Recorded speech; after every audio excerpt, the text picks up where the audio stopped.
ما نرى ليس مشهدا سينمائيا، بل هو شريط فيديو تداولته المواقع الإلكترونية لسيدة تعرضت لاعتداء من قبل زوجها بالشارع العام بمدينة طنجة.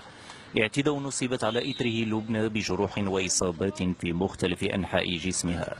وقع لي هذا الشيء هذا على زوجي، عمل لي هذا الشيء هذا على النفقه، حيت انا دعيتو على النفقه، عمل لي هذا الشيء هذا، حكمت عليه المحكمه عام ونص ما كيصرفش على العائل، على هذا الشيء عمل لي هيدا، ضربني وتعدى عليا وما عرفتش انا شواني في الحومه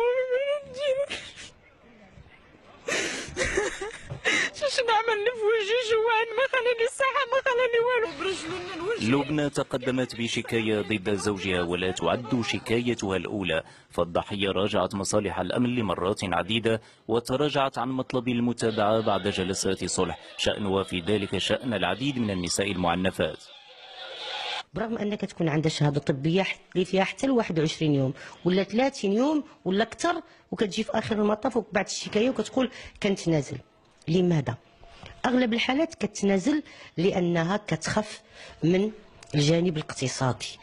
الجانب الثاني اللي كيكون هو السبب وهو الخوف من الاسره. العنف الزوجي والعنف الاسري فعل مجرم قانونا. الإشكال الذي يطرح في إطار الفصل 404 من القانون الجنائي أنه يتعرض إلى العنف الجسدي فقط دون التعرض إلى العنف النفسي، والذي يكون في بعض الأحيان أخطر بكثير من العنف الجسدي.